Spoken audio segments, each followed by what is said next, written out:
Hello, everyone. My name is Kenya, and I am super excited. This is day one of celebrating the 28 days of Black excellence.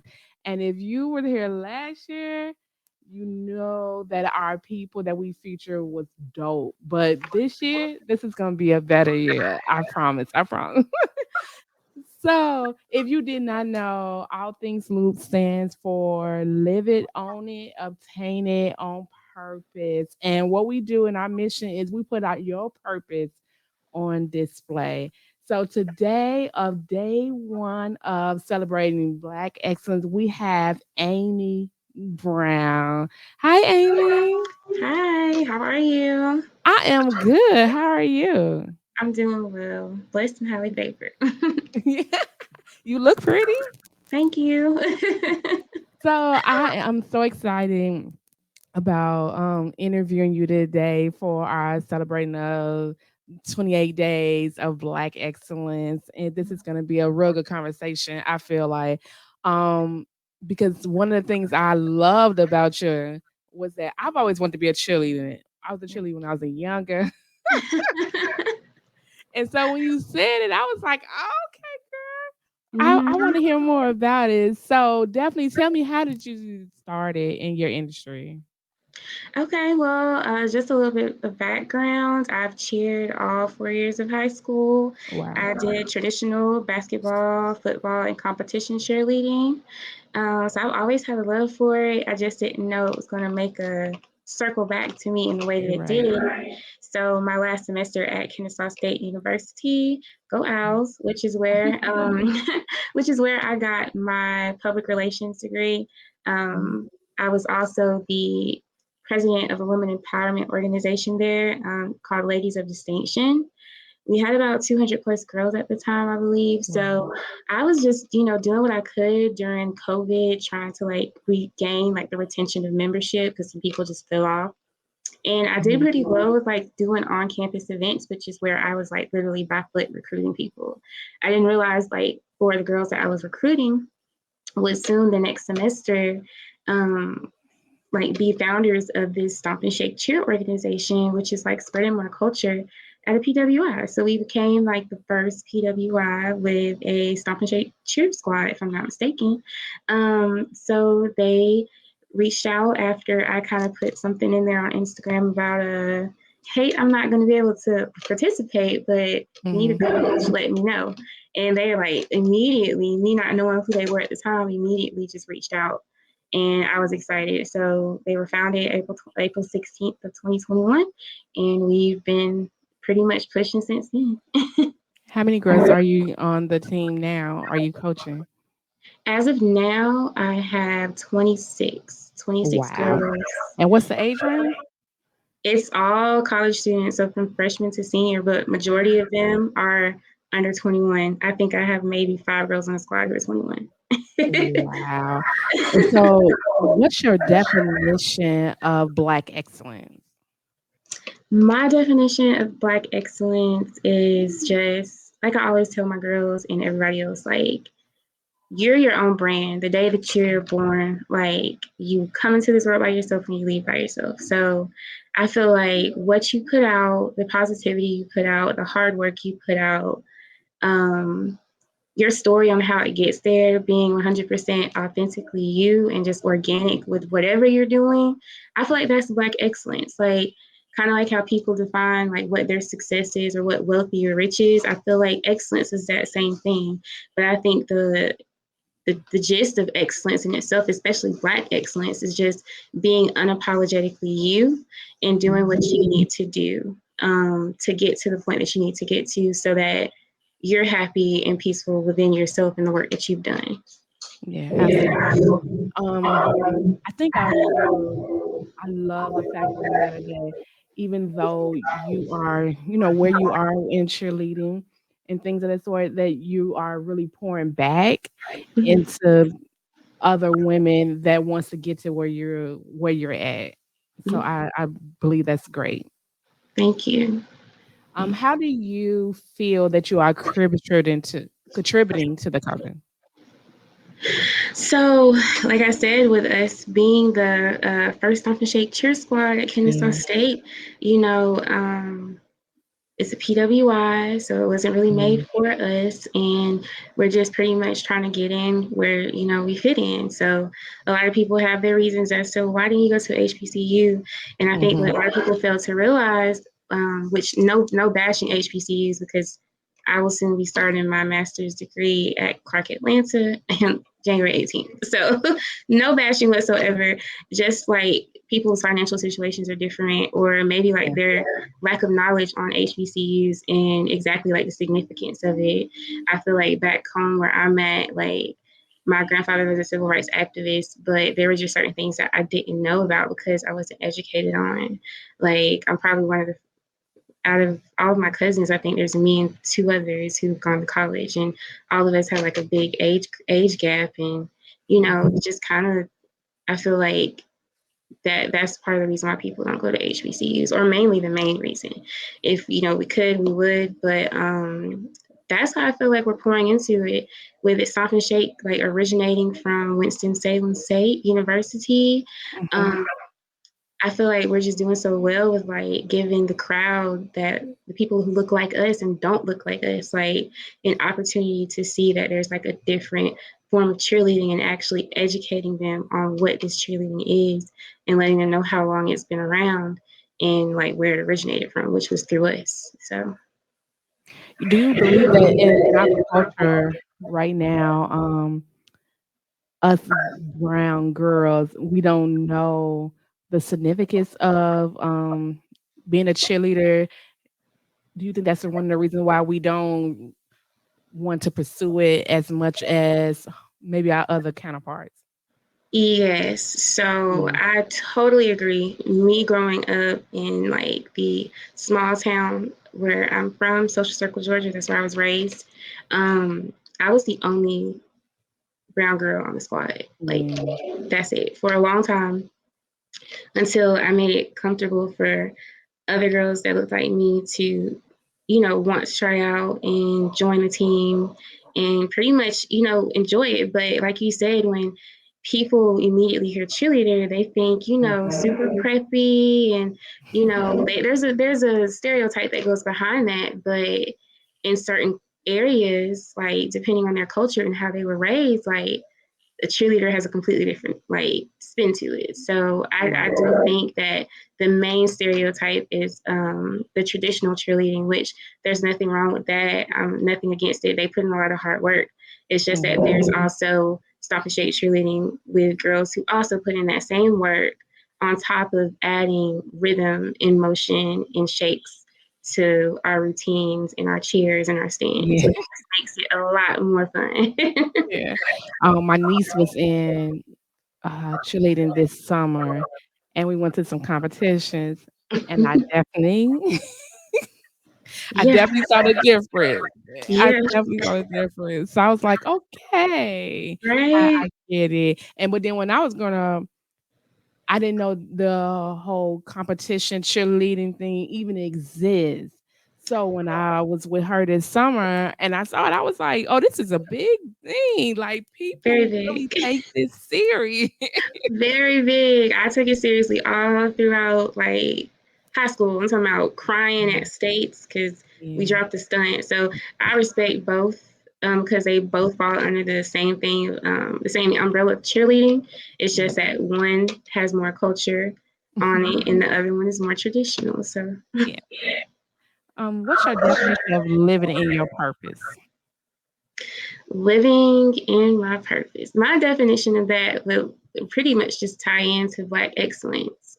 Mhm. So, what I said earlier about just living in your truth, being organic and not trying to mold yourself into something that you're not to please the mass when in the inside it's making you unhappy. I'm all for like personal growth and development and, just elevating in life. But if it feels like it's not like true to who you are or you're not feeling too good about the progress or like the change that's being made, then you probably need to take a step back and like Mhm. reevaluate some things. Like I feel like living in your purpose would just be to be you and to be you unapologetically, like I said, and to make sure that whatever you're doing, you're passionate about. I'm passionate about being a cheer coach and amongst the other things that I have going on. So I'm super passionate, and I feel like that's me living in my purpose, being a mentor Yeah. on top of being a cheer coach. Um, who have you looked up to you that you feel that defines Black excellence? I would have to say my mother. You said your mother? Yes, now that I'm surprisingly, I know that sounds so cliche, but now that I'm older, Yeah, me and her kind absolutely. of, me and her butt heads a lot because I'm more like her, and I think she realizes I'm a lot more like her than we both would like to think. But it's not Mhm, in like a, toxic way. It's just petty mother daughter, like, you know, tit pat. So I look up to her. She did 24 years in the army. wow. Unfortunately, her and my biological father divorced. Mhm, So they had to go their separate ways when I was only 2 years old. They had me in Hawaii. That's where she was stationed at the time. So I was born in Honolulu, Hawaii. I have one older brother who was born in Kansas City, and they divorced then. So that's how I was introduced to her hometown, which is Social Circle, and she was not comfortable. Um, mhm. Even then, the world's a lot worse now, but back then she was not comfortable leaving her kids like with strangers and babysitters because of all the horror stories that she would hear that would happen. Yeah. She just didn't trust anybody outside her family. So after that happened, she was getting deployed to Korea a lot and Saudi Arabia. So she had to make that sacrifice. I feel like it would be super hard for most parents. Um, to make, which is leaving, her two kids with her mother to raise and only Yeah. having to come every 2 weeks to visit because she was stationed in Augusta, which is about an hour and 30 minutes out from our hometown, Social Circle, Georgia. So she made it work. We always, I feel like we had mature mindsets back then, which is why we were able to Mhm, understand it. I feel like most kids in that type of situation would resent their parents for that. But it's an yeah. understanding of like her being able to actually sit down and talk to us about what she's doing and why she's doing it. So we found it, we were very proud of it. But Mhm, I feel like that right there, like that takes a lot. And I look up to her every day for that. And even now, like I'm 27 years old, just now figuring out, what who I am and what I want to do. And she's still just so like unconditionally supportive and mhm, understanding. And we're able to talk. We've always been able to talk. Like a friend to friend basis, but still also keeping it respectful because that's my mother. It's like she knows when to turn mhm, it on and turn it off. And I just feel like with not only her kids, she's done so much for everyone else. And I just don't think she gets the recognition that she deserves for it. But yeah. I look up to her. Everything I do is for her. Mm. I love it. I definitely do. I me being a new mom now, I really understand, like, the sacrifices that, our parents, did for us, and then maybe we just didn't know. We didn't know when we was growing up, we didn't know why, but then when you get older, you understand a little bit more, so I Mhm. love it. Thank you. Mhm. What's the next steps for you? Success. No, what's the next steps for you? What's the next steps? Okay, sorry. So the next steps, now that I've gotten really acclimated with cheerleading, like I just Mhm. said, I got accepted into Clark Atlanta University in Atlanta, Oh. Georgia. So I'll be working on my English master's degree there, and I'm hoping to kind of tie that in with my public relations work Mhm. that I'm starting to do with Media Girls Network, which is Yes. Tell us a little bit about that.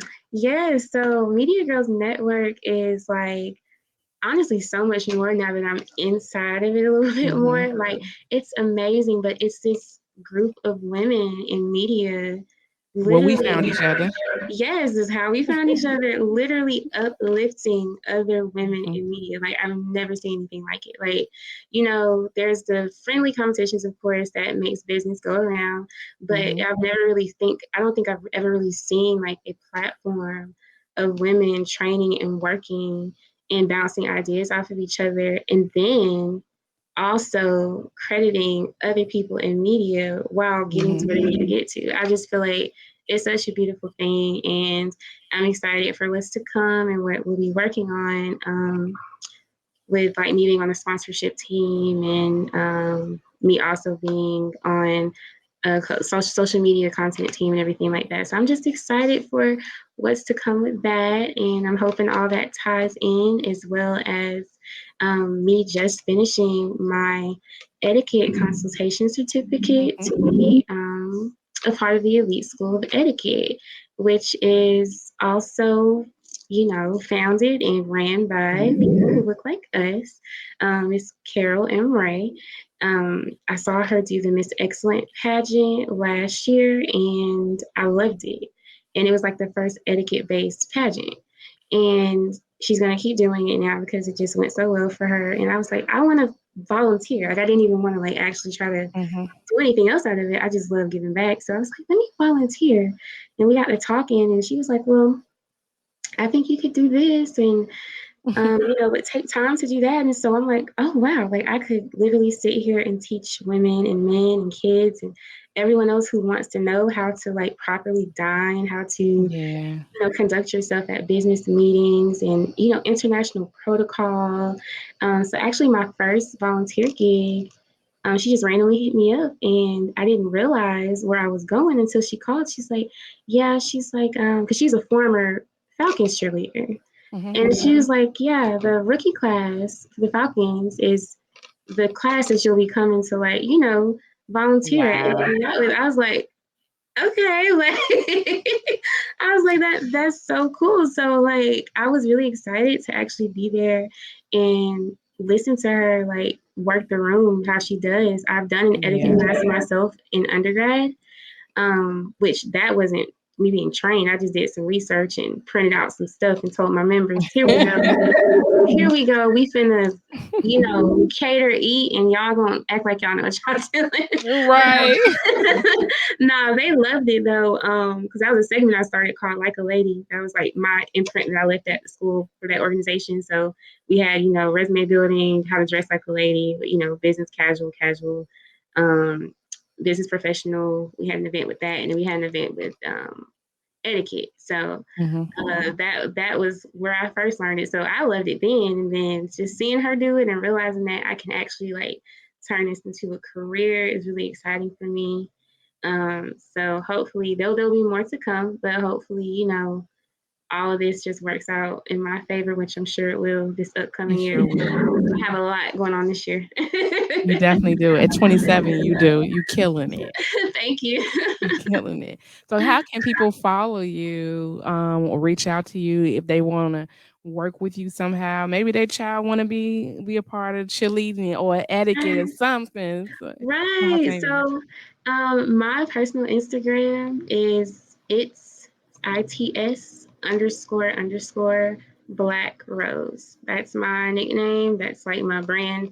Whenever I do finally like make one, that's gonna be it. So my name is Aimee Brown, aka Black Rose, but that's where you can follow me. And just hit me up, DM me. I'm very friendly, I promise. She really is. I'm I not the one promise. to ignore. Well, thank you, Amy, so much. You are my first one Yes, of this celebrating 28 days of Black excellence. I truly appreciate you of for being a course. part.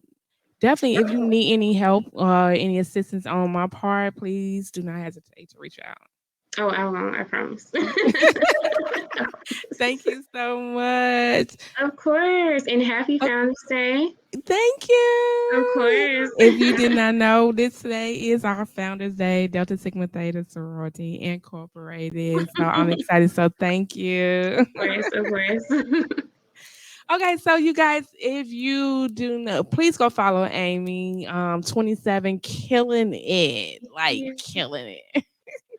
And then please go follow all things Loop. You will be seeing so much from us in the next couple of days. 28 days celebrating Black Excellence. That's what we're doing. So go follow